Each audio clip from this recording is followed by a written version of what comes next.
Vivo Y21. So display change பண்ணணும். Finger print பார்த்து open பண்ணுங்கள். Battery model number BS2. Normal back door open இல்லை, pasting type. So pasting type blower வச்சு எடுத்துங்க.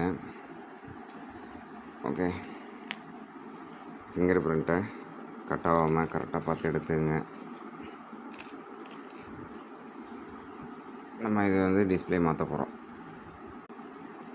இந்த மாதிரி உடஞ்சிச்சு, தெரியாமல் கீழே போட்டாங்க கஸ்டமரு. ஸோ உடஞ்சிருச்சு, மாற்றுறோம். அதை replacement Vivo Y21. Okay, Y21 display போட்டு பார்த்தோம், வரல. ஸோ Y21 Y33s டிஸ்பிளே வேறு. இது Y33s. Y21 டிஸ்பிளே சுத்தமாக பிளாங்க் ஆகிடுச்சு. பிளாங்காக லைட்டிங் மட்டும்